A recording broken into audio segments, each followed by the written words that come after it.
we'll turn it over to you, Cynthia, then, and we'll go ahead and officially begin. Thanks. Welcome to today's webinar. It's the second in our series for AIM State Contacts and NIMAC Coordinators. I'm Cynthia Curry, Director of the AIM Center. I'm joined by my AIM Center colleague, Joy Zabala, and our NIMAC colleague, Nicole Gaines. So thank you for sharing some of your day with us. Nicole, would you go ahead and advance to the next slide? So the focus of part one of our series, and we'll say a little bit more about what's to come in this series that we're developing, but that first part was focused on just an introduction to the AIM Center, to the NIMAC, and the roles of AIM State Contacts and NIMAC coordinators. Today we're going to be given a tour of the NIMAC by Nicole. So be thinking about as a NIMAC coordinator, as an AIM State contact, how you interact with the NIMAC, particularly those of you who are state coordinators, but this is really important for AIM State contacts to be aware of as well in support of your coordinators and to be able to answer some questions as they come to you related to the NIMAC. Nicole will be focusing on using the NIMAC and Louis Plus as resources in providing specialized formats to students who need them. We have a couple of upcoming webinars that we have arranged in order to provide additional information about sources of specialized formats, keeping in mind that the NIMAC is one, as well as Louis Plus. Bookshare will be joining us on March 27th at 3 p.m. Eastern to show us the ins and outs of their service and what the roles of AIM State Contacts and NIMAC coordinators are in supporting users of Bookshare. And Learning Ally will be providing a webinar for us on April 5th at 2 p.m. Eastern. And announcements for those will be going out shortly. And we recently, just this past week, maybe today or yesterday, we sent out a notification for part 3 of the series, which will be focused on providing digital materials in accessible formats and with the features that students with disabilities need. Nicole, you can advance to the next. Great. Okay, well, and I'll just to kind of talk a little bit more, thanks, Cynthia, an outline of what I will be covering in the next chunk here is giving a little bit of a refresher on NIMAS and NIMAC for anybody who was not able to join us for the first webinar. And I'm going to go in a little more deeply talking about some key definitions for NIMAC and NIMAS, and then talk a little bit more about the state coordinator role and how state coordinators actually interact with the NIMAC system. We have 2 different types of accounts for state coordinators, and you may not be aware of the 2 different options. So I'm going to go into a little detail and actually do a live demo to give you a brief look at those. And then I'm going to wrap it up at the end and talk a little bit about Louis Plus, which is a resource for locating materials that are already ready for the student. Of course, NIMAS is a source file format. It's used to produce accessible formats, and we really encourage folks to take advantage of Louis Plus to, before you create a format, to see if what you need may already be available from another location. And I'm going to hand it off to Joy now. She's going to talk a little bit about eligibility. Great, and I think just very briefly, looking at eligibility basically for the NIMAC and thinking it in that terms, I think most of you are aware that even though it's very close to the same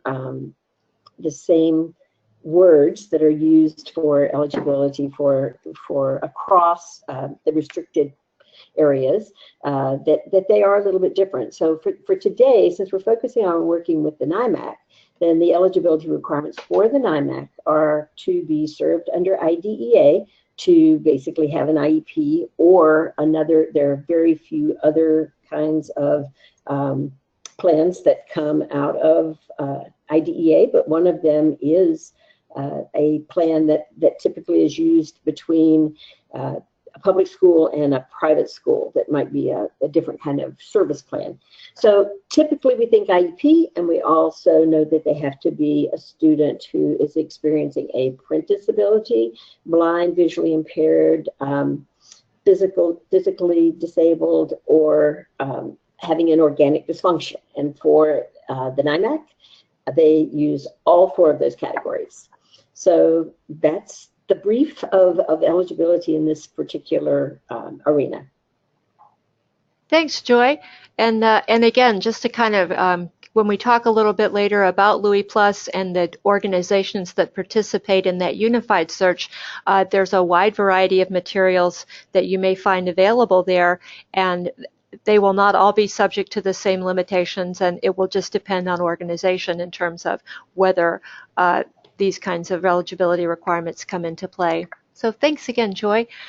So to launch right in terms of the NIMAC, I'm just going to whiz through really quickly. Again, we are a national repository that was created under IDEA 2004. We work with over 140 K through 12 textbook publishers who submit files to the repository. In terms of who we are, we're a really small shop. We've got 3 folks that actually work full-time on the NIMAC, and we receive these files, we validate them, we catalog them, make them available to folks in the online system. And the online system is available 24/7. We have over 48,000 files currently. As Joy mentioned, there are specific eligibility requirements for the formats that are produced from NIMAS, but these files are made available to states to produce formats such as Braille, large print, audio, and digital text. And then I always just like to let folks know that our public search interface is available to anyone. You do have to have a login and password in order to do other things like download the files, but anybody is welcome to search. In terms of opting in, IDEA gives states the option of either working with the NIMAC or going directly to publishers to obtain NIMAS source files. At this time, all 50 states plus 7 eligible outlying areas have chosen to opt in. And basically, this just means 2 things. It means that those states will send the word down, whether they are an adoption state, whether materials are purchased at the district level, that they'll get this word down to ensure that when print books are purchased, that there's NIMAS language included in those adoption contracts. And again, this is critically important because under IDEA, the NIMAC actually does not have any authority or power to require publishers to give us files. It all depends on you guys. It's all related to that contract and that purchase agreement, and ensuring that that requirement is included so we can get those files. And then the other piece of that is just that you will abide by the limitations in terms of copyright and the limitations in IDEA in terms of how those files are used.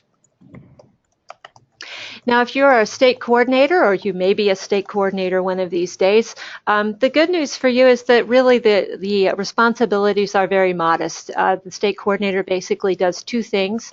And the first is just that when they become the state coordinator, they will sign an updated NIMAC coordination agreement on behalf of the state. That's just to keep our records up to date. So we ask for that. And then the second part is that they designate and manage, which means just basically creating and deleting the user accounts for the authorized users for that state.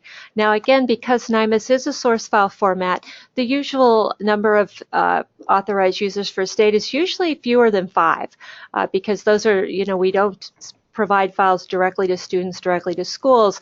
In most cases, those entities don't have the resources to produce accessible formats from NIMAS, so we tend to work with a small number of folks in each state.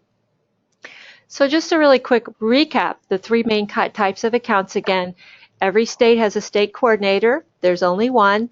That person creates and deletes the authorized users, and that person may or may not also be an authorized user. It's an option, it's not required. Authorized users, on the other hand, they have to be designated by the state coordinator, and they have direct access to directly download files or to assign files for download to accessible media producers.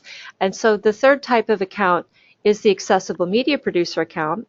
And these are widely available. Anybody can register to be an accessible media producer. It doesn't require designation by anybody, but they can only download files that are assigned by an authorized user. So, that's kind of the check and balance that's built into the system with those two different types of accounts.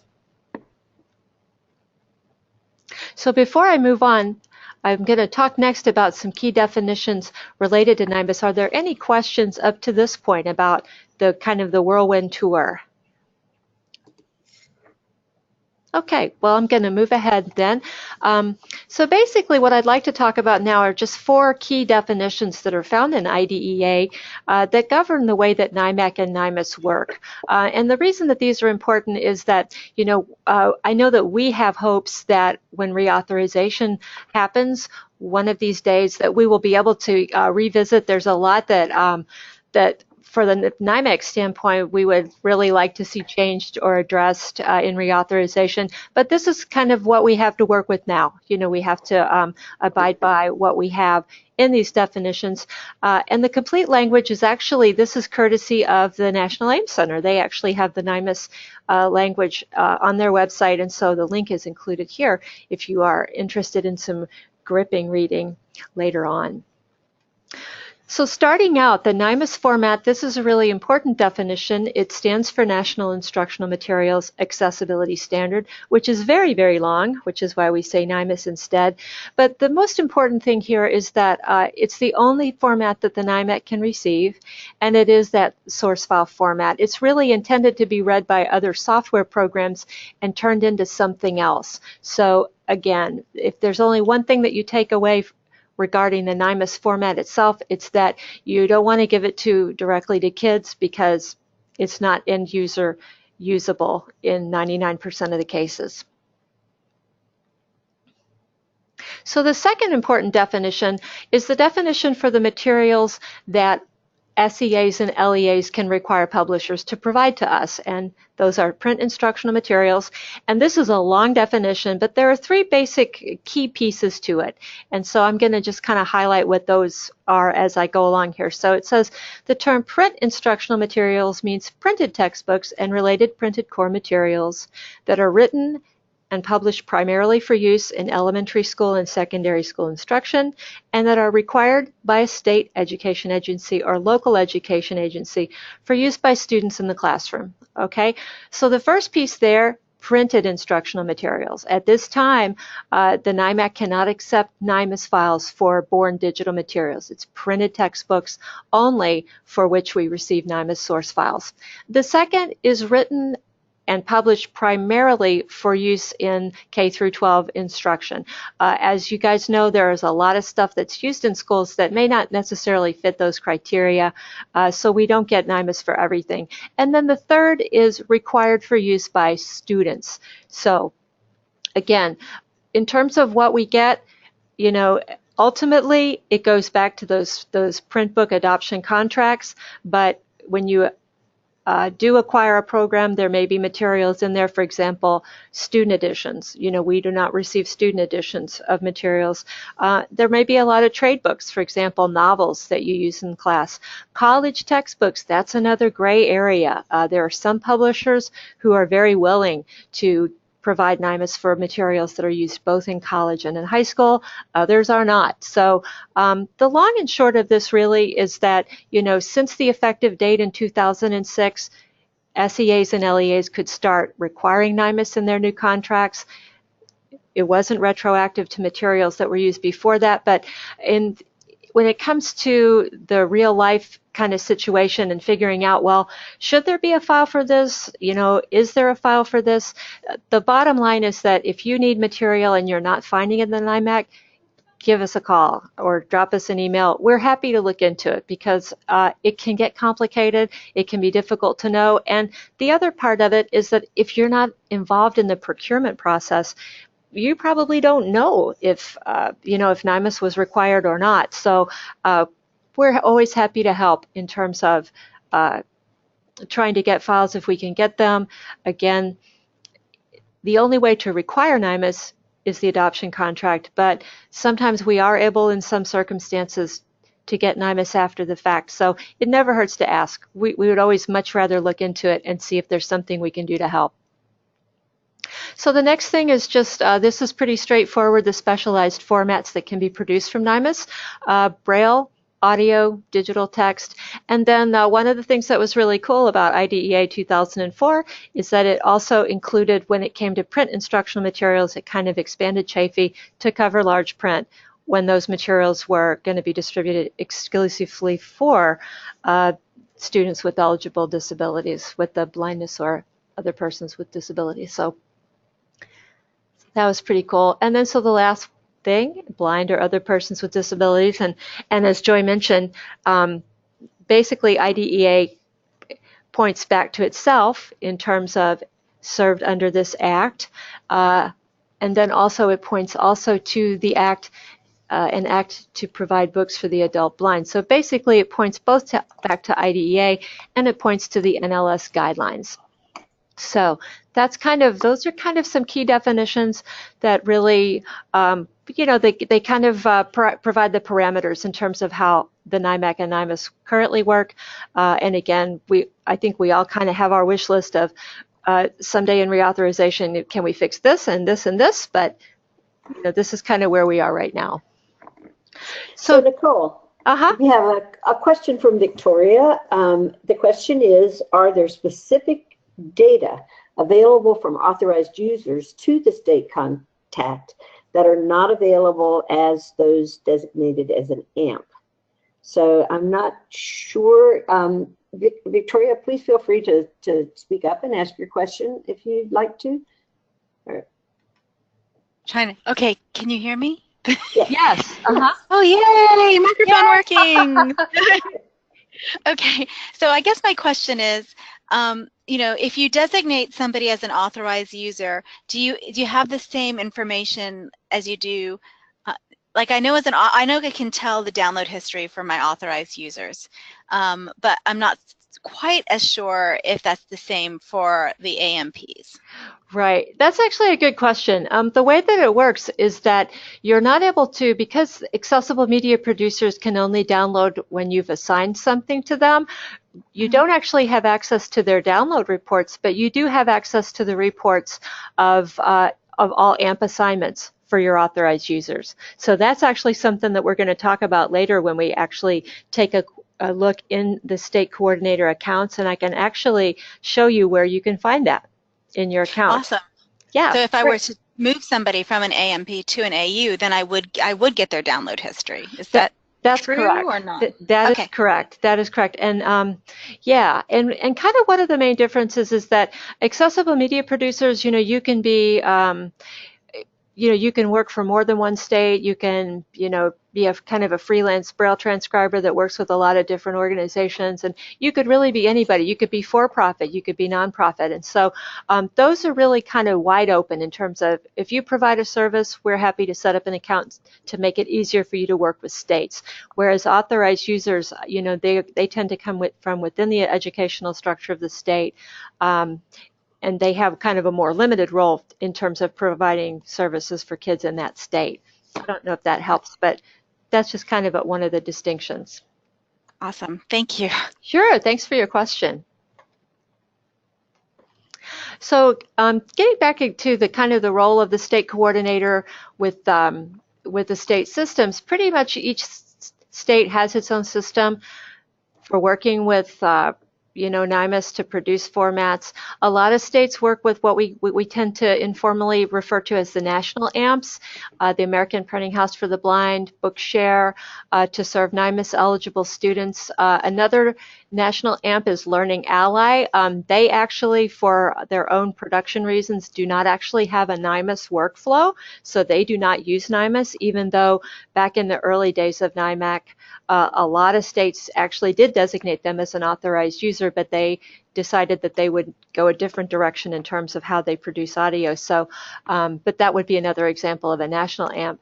And then, of course, other states have, depending on the size of the state or how they're organized, they may have a State Instructional Resource Center, our Braille transcribers working at larger school districts, schools for the blind, and so forth. And so, so again, in terms of the role of the state coordinator, you are just in the position of creating those accounts for the folks who need them in your state.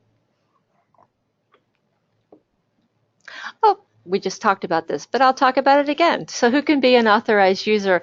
Again, they usually come from within the state educational structure, but you actually can designate authorized entities under Chafee to serve as an authorized user. So while most of the time, accessible media producers who serve more than one state, usually they're just AMPs and not an authorized user.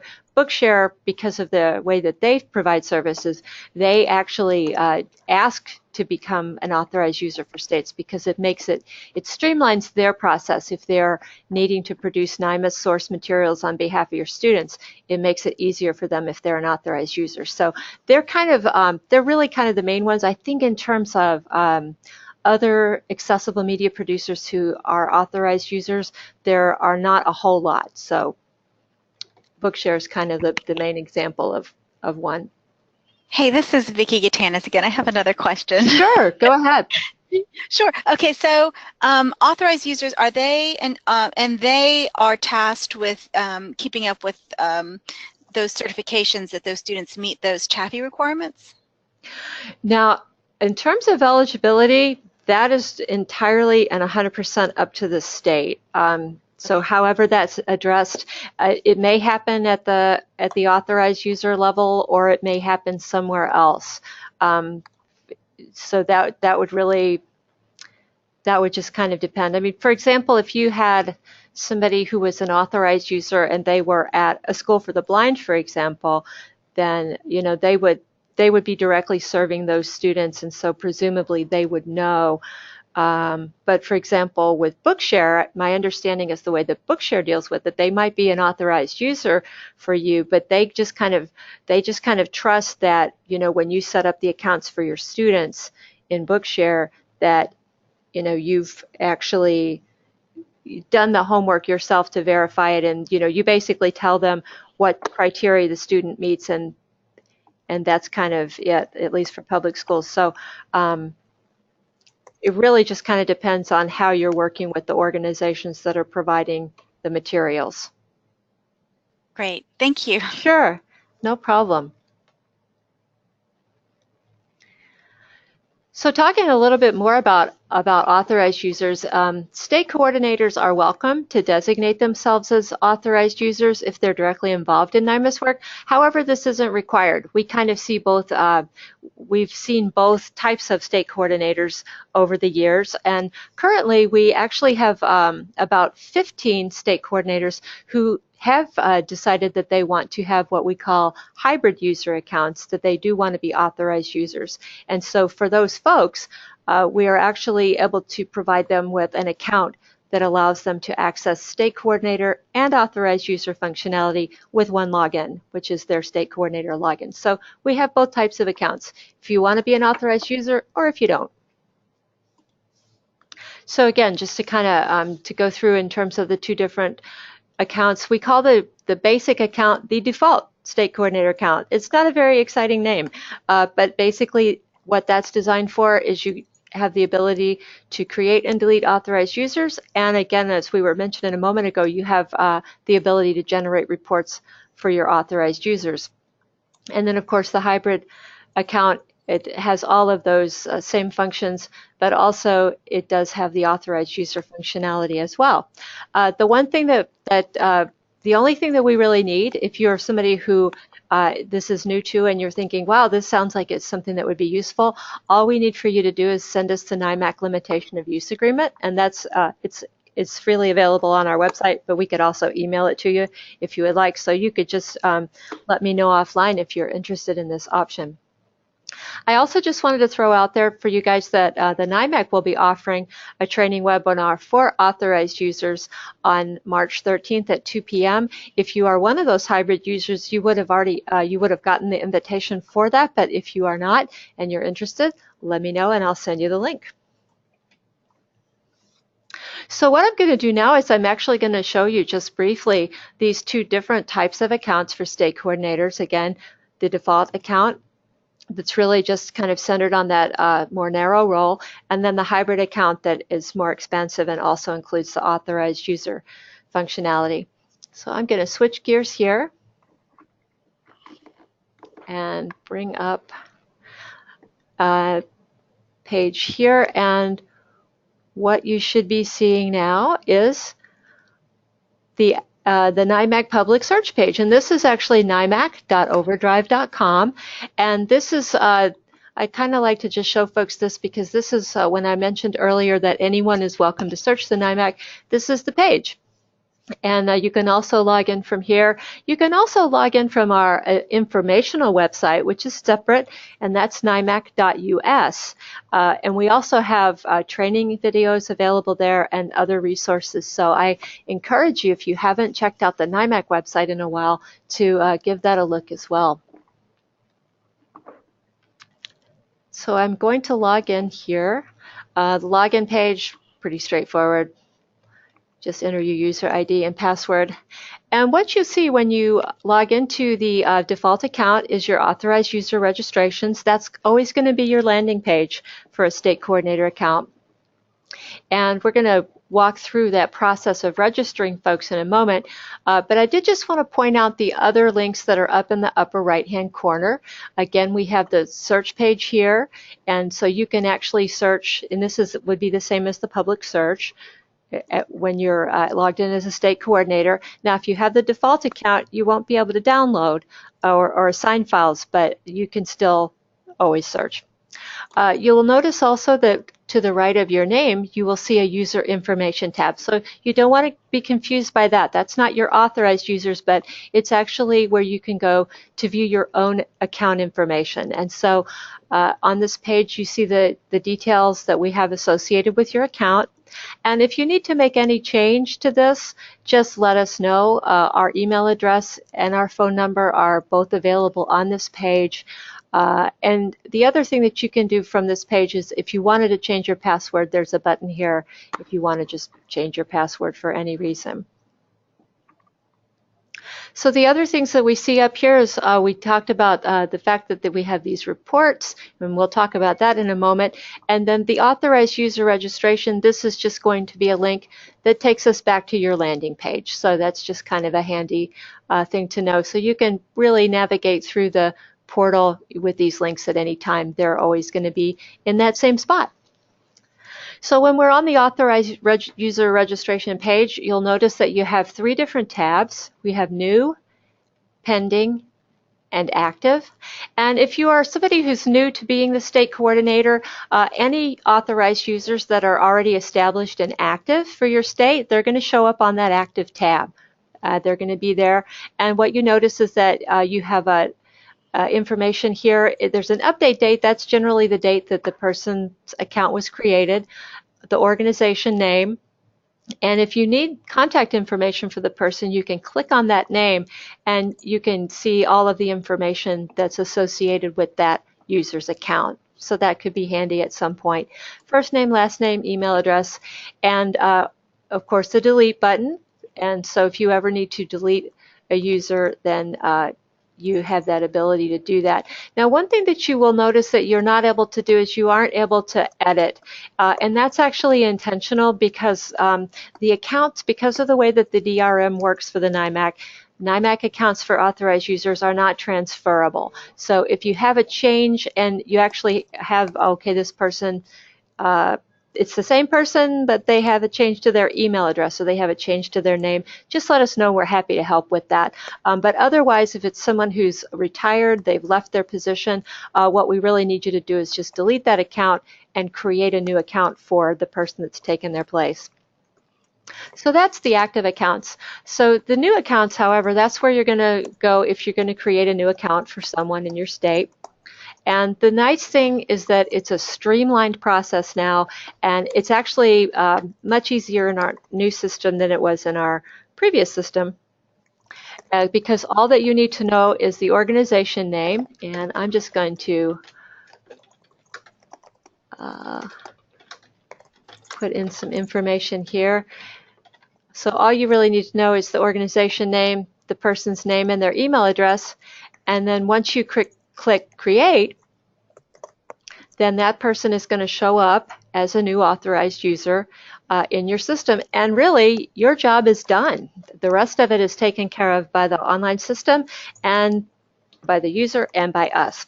So what happens when you create that new registration? Well, basically, the user that you've created, they're going to receive an automated email from the system that has a registration link, and that's where they'll go in and include the rest of their contact information. And it will also include the NIMAC limitation of use agreement, which they will download and fill out and send back to us. They're welcome to either email it back to us or send it back in the snail mail, but once we receive that, then we can activate the account. So on this screen, once you've created the account, you'll see that you still have your delete option, and you also see that there's an option here that says resend email. And what that just means is that whenever you create an account, that registration link will automatically expire after 10 days. So if you were to need to resend it again, say the person went to Hawaii for 2 weeks and they missed it, you can resend it so that they can complete that part of the registration process. Pending is where folks go once they've completed that registration online. We have all of their information, but we're still waiting for the NIMAC limitation of use agreement. So if you see anyone who's in pending, that's what that status means. They've done the online registration, we're waiting for the limitation of use agreement, and once we get that, we can turn them into an active user. And we try to kind of keep an eye on that as well. If we see that folks have been in there and they've been pending for a while, we'll usually ping them and say, hey, we just need your limitation of use agreement, and then you'll be good to go. So that's it for the authorized user registration piece. Like I say, it's pretty easy.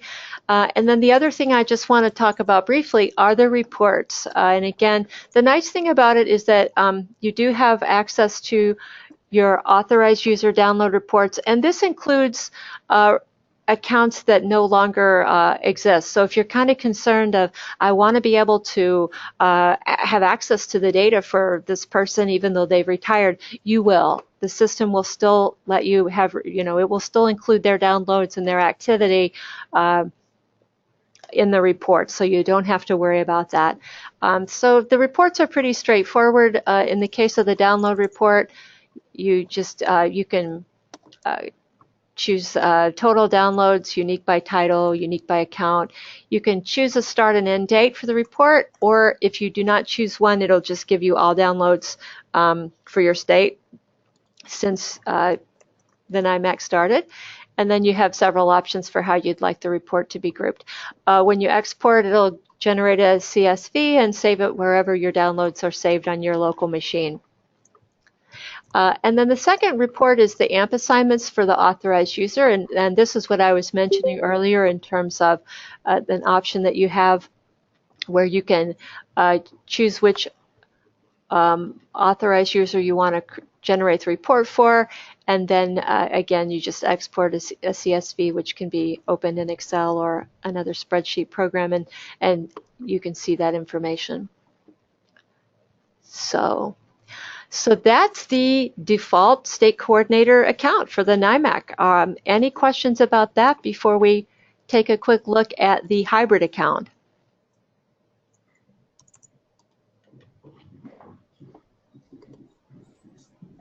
Okay, well, I'm going to log off of this account now and just real quickly log in and show you what the hybrid account looks like. And the first thing that you'll probably notice is that it seems to look exactly the same because your landing page is the same. It's going to be that authorized user registrations, but you also will notice that there are several other links up here in the upper right, including your downloads page, which is when you request a download where you'll find those, manage watch list, and contact information. And we won't go into a lot of detail on these, but I just want to talk real briefly about what each of these is.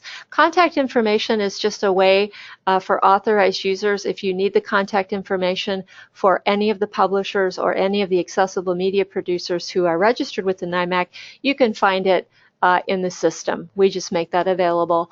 And it's pretty straightforward. If you if you go in, you'll see an alphabetical list. You can also search by name.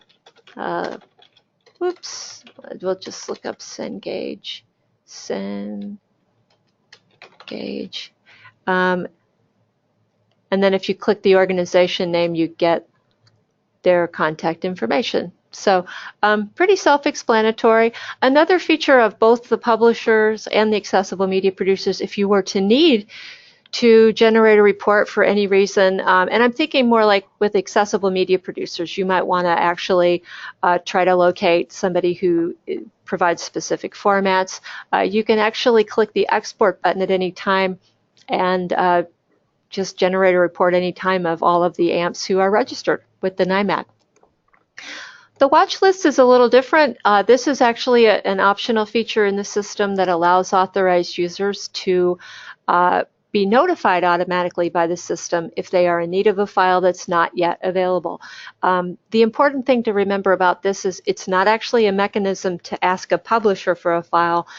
So if you're not sure whether we're going to get the file or not, then it's always better to just ping us first. But for example, this might be really handy if you've got a new adoption, you're waiting on a new social studies program, you know that the 3 grades that you're going to need first are 3rd, 4th, and 5th.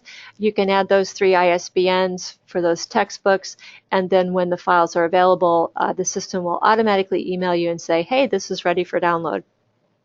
So that's what the watch list is. And again, if you're interested in more detail, we will talk about that more in detail on the 13th.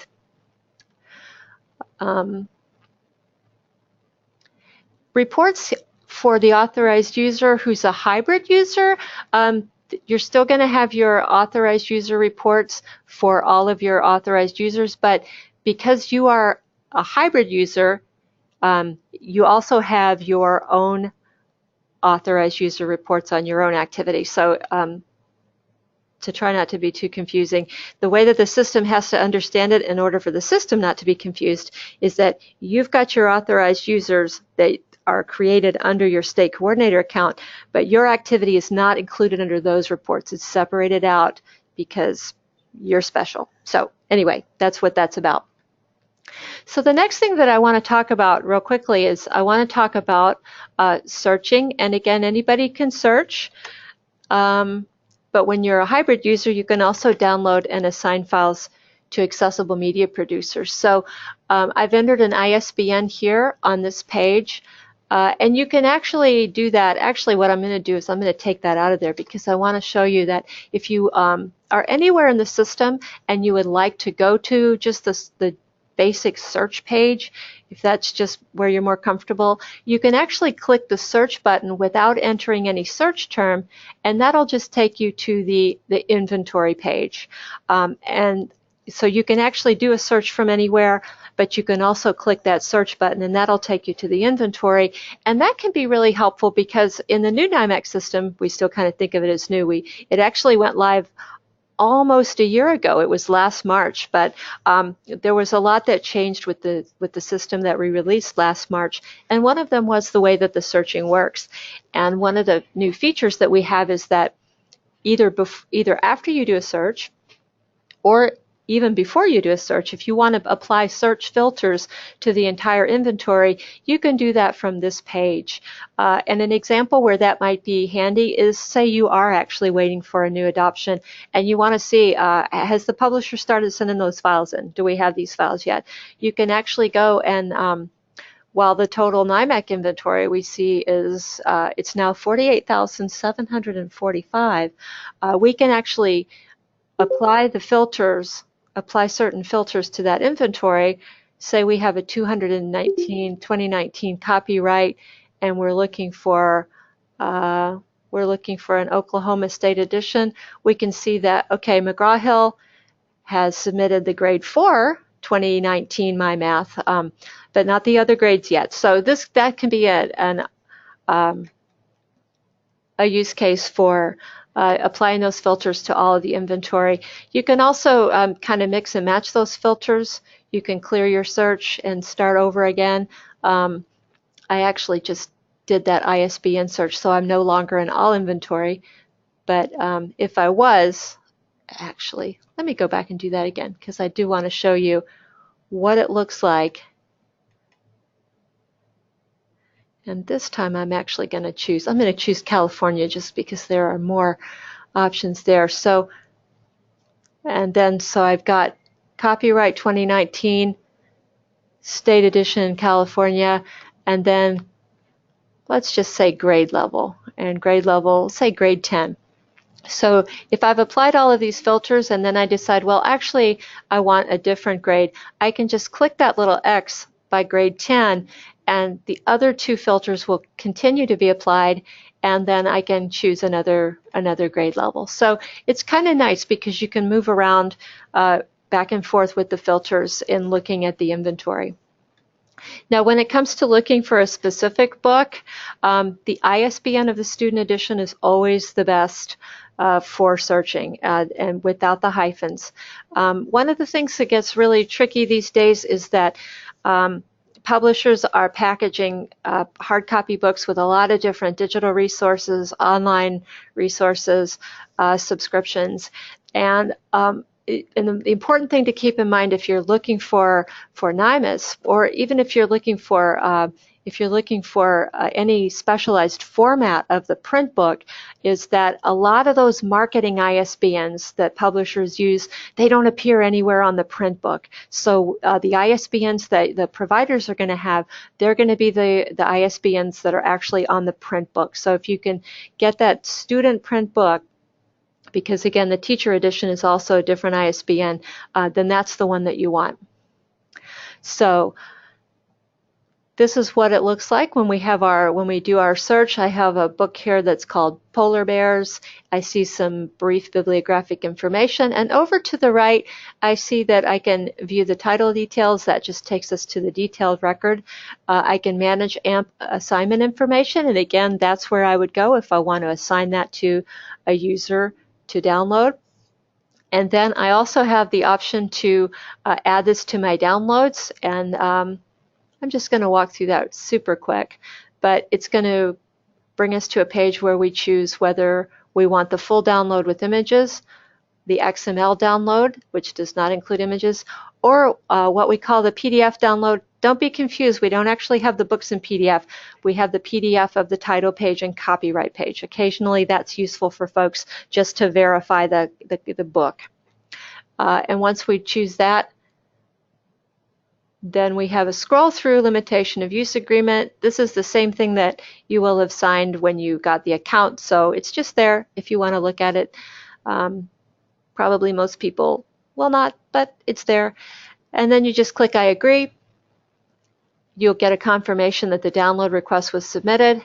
And then this link up here that we saw at the very beginning that says My Downloads, that we're going to click on that link. That's going to take us to the page where we complete the download process. So one of the other differences with the new NIMAC system is that the two pieces of the download process have now been separated out. It used to be in our previous system that you would kind of have to hang out and wait for the DRM and the server-side processing of the file to happen. You no longer have to do that. You could actually wait for this part to complete, and you could do anything else in the system while that is going on. So you could even log out of the system at this point and log in tomorrow, and that download would be waiting for you to complete. So it just makes it a little easier because when you submit the download request, it's going to the server in Overdrive, and it has to package the file and do the DRM and fingerprint and watermark, and so there's all these pieces that you no longer have to hang out and wait for if you don't want to. So yes. One more question. Sure. For these books that are typically there, what about the teacher's editions? Do teacher's editions come with NIMAC files? No, and that gets back to that definition in IDEA where there's a part of it that says required for use by students in the classroom. So we actually are not able to accept student editions. Teacher editions. Or, teacher editions. So even if someone has one, it could not be in the NIMAC. Is that correct? That is correct. That is correct. Okay. Now, what we are able to accept, and it's funny because it's like it's a very kind of precise thing because we are able to accept student pages from teacher ancillaries. Like we don't have any problem accepting Blackline Masters, for example, or, but it's just we can only accept those print pages that are distributed to students in the classroom. So that's kind of what the dividing line is. Yep, good question. Good question. So, so that's pretty much it for that piece. And I'm going to go back now. I'm actually going to go back now to talk a little bit. That's pretty much it in terms of talking about how those accounts work for the NIMAC state coordinators. Again, if you're interested in being an authorized user as well as a state coordinator, just let me know and I'm happy to help you out with that. The last thing that I want to just talk about real quickly is LUI and LUI Plus. And you may already be aware of these resources, but just in case you're not, I just want to make sure that you're aware because these are really pretty cool and they can be really helpful in serving students. The LUI database of accessible materials was created at APH almost 20 years ago, originally with a focus on serving students who are blind or visually impaired. And the real impetus for this was that Braille can be really expensive. It can take a long time to produce. And APH really wanted to ensure that if a Braille book was made anywhere in the country and that person, or rather that organization, could make it available outside of their state or somewhere, that people could know about it. So that was really what the idea behind it was. In terms of what is listed in LUI, only about 5% of what's in LUI is APH material. 95% of it is information from over 140 other organizations. So it's a free searchable database, and it just allows people who provide accessible formats to get the word out to folks and let people know what they have available. If your instructional resource center makes materials available outside your state, and you want to know more about how you can list in LUI, let me know. I can get you in contact with the right folks at APH to do that. But basically the way that LUI works is that IRCs and others, they send the information about what they've got available. Librarians at APH put that in the database, and it's out there for the world. Now, what LUI Plus is that it expands the LUI database by providing a way for larger organizations that have their own online databases to plug in and make that information available in a single unified search. So currently the participants in LUI Plus include Bookshare, Learning Ally, NIMAC, and the APH Tactile Graphic Image Library. One caveat I want to say is I just recently found out that Learning Ally is still kind of in the process of working out some kinks with their data. So I'd say if you really want to know for sure what Learning Ally currently has, your best bet is to go directly to the Learning Ally site. But they are in the process of participating with LUI Plus as well. So while NIMAC is a repository for source files, which are not distributed directly to students, the vast majority of stuff that's in LUI Plus are those student-ready materials. They're formats like Braille, audio, large print, and digital formats. So the other thing to keep in mind, we talked a little bit about eligibility earlier, but depending on the source in LUI, they may be available for sale, for loan, on a membership basis, and any eligibility requirements, that would just be something that you would have to work out or find out from that organization. Just as an example, for a while, there was a large print press that was listing their materials in LUI, and they were a commercial provider, and there were no eligibility requirements whatsoever in getting materials from them. So it really depends under what conditions the material was produced under. So I'm going to wind up now talking just really quickly. I'm just going to show you really quickly what LUI Plus looks like. And it's a really simple little search box. And I'm going to do a really quick search here with an ISBN to show you what this looks like. And actually, I think I'm going to, I don't know about you guys, but this is looking a little small for me. So I'm actually going to make this screen bigger. So I'm going to click on here. And so For this example here, what I see is that there are 5 records in Louis Plus, and the kind of information that you'll see on this brief display is you'll see the title, you'll see under location, that is going to mean the organization that provided the data. So in this case, we see that Learning Ally has a record. We see that Bookshare has a record for it. And we actually see that Bookshare has a second record because they have a NIMAC sourced book, and then they have a book that's not NIMAC sourced. And we see that Louis has a record in there, and we see that the NIMAC also has a record in there. So in terms of getting to the details, you would just click the link, and that's going to take you to the specific organizational site for more information. So the last thing that I'll say about Louis Plus is that if you happen to be logged into the NIMAC and you're searching Louis Plus, say for example, in this case, there are a lot of accessible formats available for this textbook. But say you did this search and the only record was the NIMAC. So it's like, okay, well, it looks like, I want large print. It looks like it doesn't exist. So I'm going to be needing that file. When you click on the link for more information, if you're logged in, it will actually take you directly to the screen in the NIMAC where you can add that file to your downloads or assign it to an accessible media producer. So that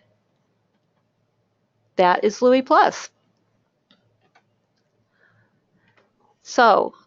And that's very cool. Yeah, it is pretty cool. I really like that part. I like that part a lot. So I have a slide here that's a final recap, but rather than recapping, I'm just going to say thank you guys for joining us. It went a little longer than I thought, and I do want to just leave it, even if it's only 4 minutes, I did want to leave a couple of minutes for questions. So are there questions that folks have about anything that we have covered this afternoon?